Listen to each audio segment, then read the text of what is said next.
I mean, maybe constantly, like weekends, I go up to the school, just run the bleachers, you know what I'm saying? Go get some backpedaling drills in, footwork drills in, hit the track. I just felt like I had to separate myself. My grind would separate me from everybody else. I was super competitive in high school, man. Anything I did, I had to be first at it. If we was doing a drill at practice, I had to be the best one doing that drill.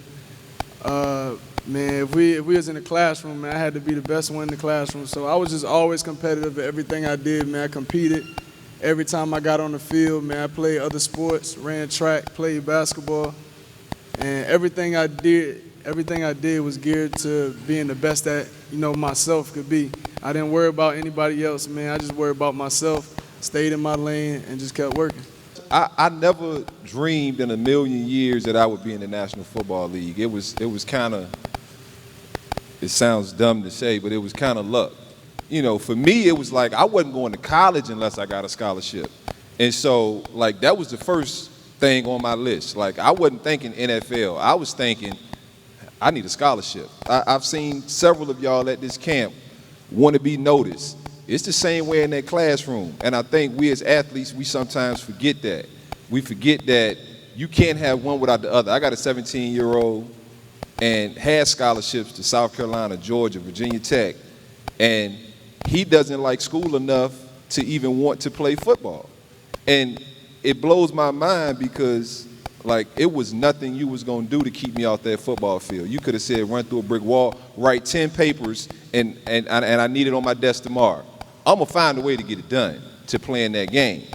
The education aspect, get your schoolwork done. You'd rather do it now than think about 5, 6, 7 years. All of us can name 20, 30 homeboys who was better than us, who could have been right in our shoes, but for some reason or another. I use football as more of a stepping stone. Like, if I don't pass this class, I'm not getting on that football field. Or if I get in trouble outside of school, I can't play football. So I just use football more of a stepping stone for me. School really wasn't my thing, but I had to do it to get where I needed to go. When I was in high school, I dealt with distractions I know like D. Hall, Tyson said they never seen themselves, really playing the league at first, but for me, I always knew. So, like, when it came time, like, peer pressure and all that other stuff, I knew what I had to do to get on the field, so I ain't letting none of that stuff get in my way. It's kind of like you gotta know what you want, man, and sometimes you gotta cut people off. It's just what it is, so. If they didn't understand that I had this to do to better myself and get me in a better position, they could see the door, to be honest with you, because I was trying, if they aren't in the same boat as me or at least trying to better themselves, I was telling them they my dog, but I gotta get this done for my sake. To be honest with you, my favorite word was no. If I didn't want to do it and I knew it was wrong, I'll say no. Being honest, it was hard at first because, everybody you want to be cool. And my girlfriend usually say, you were a popular loser in high school where, everybody's not going to want to be your friend because, you ain't doing big things, but later on in life, all this hard work you putting in, like I tell you guys on the field, effort is going to pay off in the end where now everybody want to know what you're doing and how you did this and how you did that. And you don't have to worry about the what ifs. You just, handle your business now to enjoy life later on. When it comes to leadership, man, it's a lot of things you have to say and you have to do that, you might have to step on some toes. A lot of people aren't going to like everything that you do. But in order to get where you want to get to the championship, to the next level, you got to do that. And I'm sure everybody in here know who Michael Jordan is. Man, Michael Jordan, if you read up on Michael Jordan, man, they say that he was one of the hardest people on his teammates. He used to cuss him out at practice. They used to get in fights. Man, he got 6 rings. People look at those 6 rings and, those 6 rings just don't come out of nowhere. They didn't just give it to him. Man, he was on his teammates, man, every day working, on their back, man. And that's just what you have to do as a leader, man. You set that path for others to follow, man. And if you keep doing that, man, you stay on that, man, you get where you need to go. I feel like being a leader, it started at home for real. You know what I'm saying? Like, I grew up in high school. My pops wasn't in my crib, so I became the leader. I was the man in my crib, so it just carried over to the football field and in sports. And when you're a leader, people not gonna like everything you got to say. You know what I'm saying? There's gonna be people that want to go against you. You know what I'm saying? They ain't on the same page as you. But I mean, if you know where you trying to lead and the direction that you're trying to go, eventually they're gonna hop on board. Leaders kind of stand alone. You know, you just separate yourself from everybody. You just do more. You work harder. You know, you say things everybody might not like. You know, so you just step on toes, and when you lead, when you make that path for others, they gonna follow because they seeing you being successful. I mean, leadership to me, you know, it was something that I never really wanted as a player. You know, I was always so focused on myself. And, you know, it wasn't really till the coach set me down and was like, look, the impact you have, like, dudes are watching you. You might not think dudes are watching you, but dudes are watching you, and they're watching what you do. They're watching how you come to practice. And it wasn't really till he sat me down and told me that I was like, man, you know, like, I guess I am a leader, because I was always the young guy, so I never really was thrusted into that position. But I think the biggest fear for me leading was it was always going to be somebody watching me. It was always going to be somebody to hold me accountable. And I was lazy as hell. Like, I was gifted and I was talented, I was fast, but I hated to run, I hated to work out. And so when I was thrusted into a position of leadership, it was like, oh shit, like I have to like be on my A game every day. Like, I can't take days off like I used to do. And so I would challenge y'all, the reason you play this sport is because you want to be seen, right? You want to be the best. Like, you're not out here playing because you just, I want to ride the pine this year, guys. I'm going to play football. Like, you playing because you want to be a star. You want to be the man. And so you got to do the same. Like, you got to lead. You got to practice the same way. Like, true leadership and true integrity is doing things when nobody's watching. So, yeah, you working out now because the camera's out here. You're doing all the little things right now.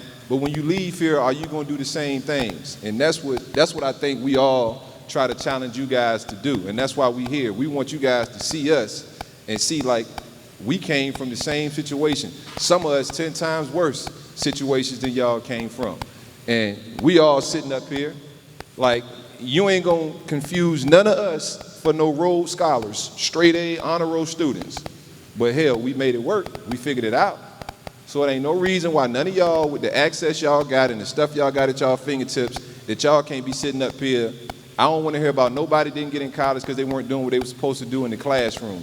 That's easier than the football field. You know what I'm saying? Them books don't punch back. I feel like for me, bro, I knew how to listen too. Like, I learned how to follow before I knew how to lead. Me and Mike played on the same high school team, and he was one of the older guys, so I always watched and see how he did things. And then when he had left, I was a leader myself, so I just knew how to follow first, man. That was the main thing. And then when I became a leader, I just try to go hard as I can in everything I do because I knew everybody was watching me. And I knew being a leader that you gotta automatically work harder, you gotta study more, you gotta be on point at all times, and that's hard, but that's life. So if you wanna be a great player, man, or just a great person in life, man, you gotta take on some type of leadership. But to add on to that, going to high school, I was still learning about football. I didn't start till 8th grade, so I just told myself really to be coachable. Like I said, I was trying to be coachable, trying to just listen, trying to learn as much as I could on the fly. And like I said, like in high school, I didn't talk much, so everything I did was based on my actions. So if I had to do anything at the football field, I did it. I need straight on the classroom too.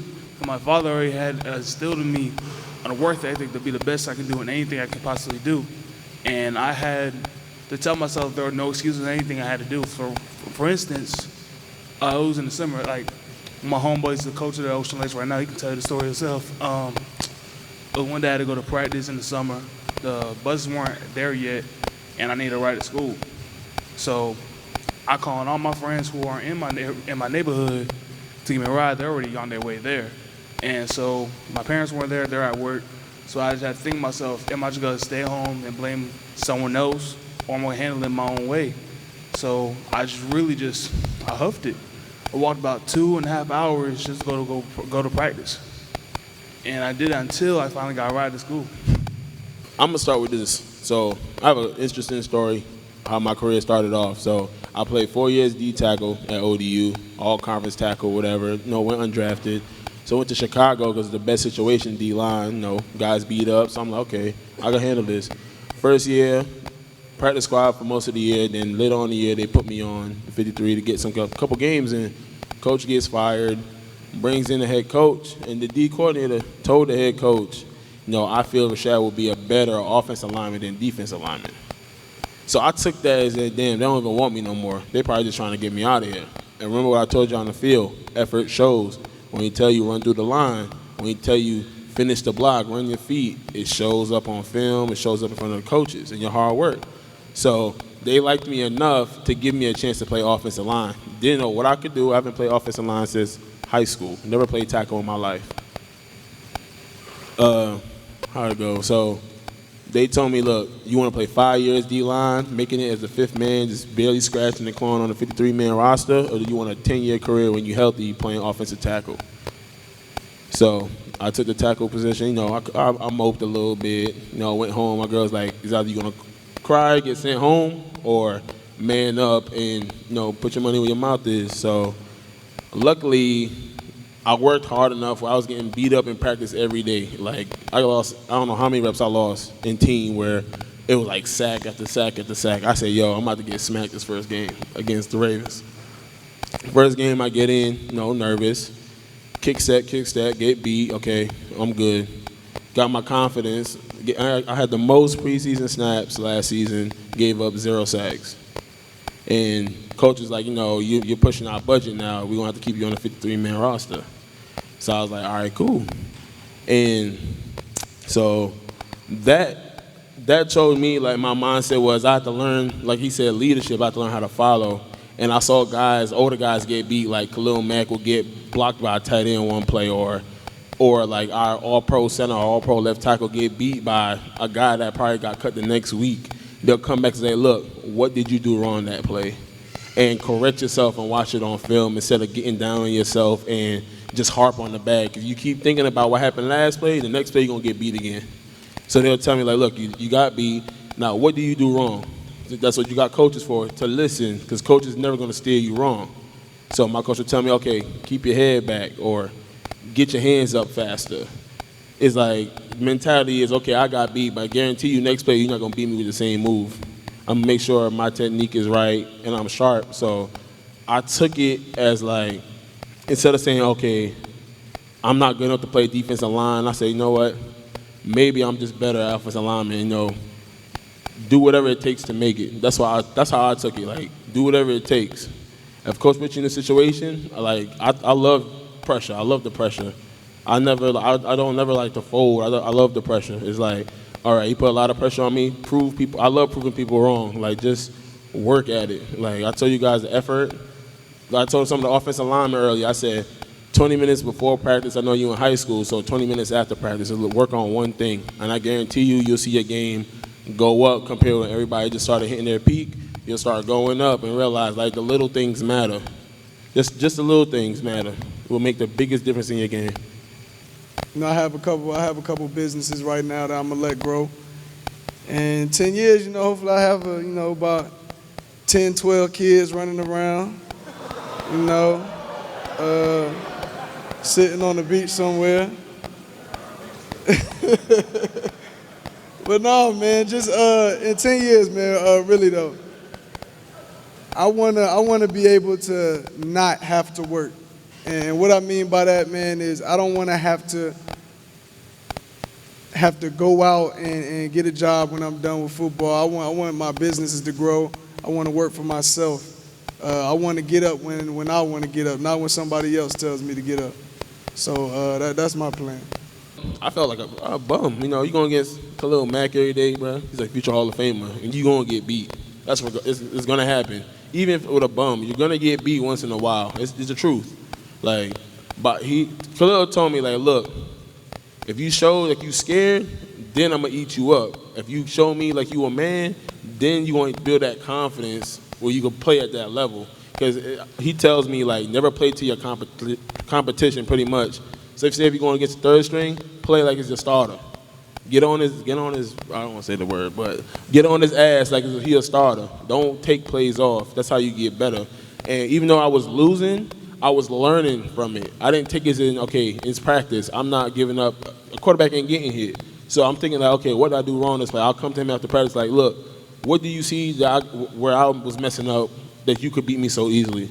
And he'll give me those tips. So where I go against guys like from the other teams, they'll be like, okay, just keep my head back and just stay calm. Like I told you guys to just be patient and just chill until they get to, arm length to hit them.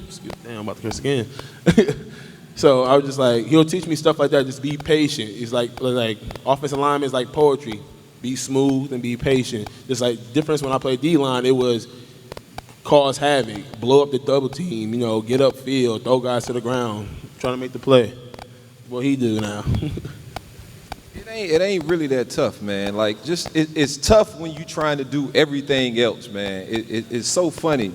I was in the car. I got a 17-year-old. I was in the car playing this song by Big Sean, Sacrifices. And I'm telling my son, I'm like, y'all listen to all that rap music, man. It ain't really saying nothing. They not talking about nothing. And so, like, this Big Sean song is like, I done made sacrifices. I done gave up the club life. I done gave up my love life. You know what I'm saying? Like, he's listing all these things he's given up to be a successful rapper, right? And so you ask me, well, is it hard to do schoolwork and play football? No. Is it hard if you're trying to do everything else as well? Hell yeah. Because there's only 24 hours in a day, right? School is going to eat up some of that time. Practice is going to eat up some of that time. If when you get out of practice, your priority is, man, let me go kick it with my homie at the mall. Let me go do this. Let me go do that. Let me go hang out on the block. Yeah, when you going to get your homework done? But if you take your ass home, do that homework, and then figure out, all right, now what am I going to do? And just prioritize your stuff like that.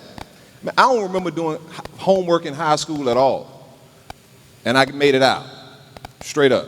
Only reason I did homework in college because we had study hall, mandatory, which is something we all know about. And so your grades actually shoot up when you go to college because high school, we ain't had no study hall. It wasn't no mandatory, come home, do your homework. In college, as soon as you're done with class or practice, they rush everybody to study hall and you sit in there for 2.5 hours and somebody constantly walking around making sure you do your work. So we all had 3.0s in college. It was trying to get out of high school that was the hard part. Just trying to balance all that, like he was saying, it's only as hard as you really make it. Like, you got guys, like I went to Ohio State, and it was a big-time school, and dudes are coming there and get caught up in that life where they trying to be a football player, but they also out here trying to go to every party or, every club, and it's easy to get caught in that, and then that's when school hard. But when you just focus on football and school, for me, that's when my career took off. My junior year, that's all I did. My social life sucked real because I went to practice, went home, studied football, and I studied my schoolwork. I remember Coach Meyer was saying my freshman year, you got 3 things. You got your sport, you got school, and you got social life. You only can pick 2. And it's what you want to choose with that. Don't be selfish. Retain, process, and give back. And one day you can be sitting in these seats, okay?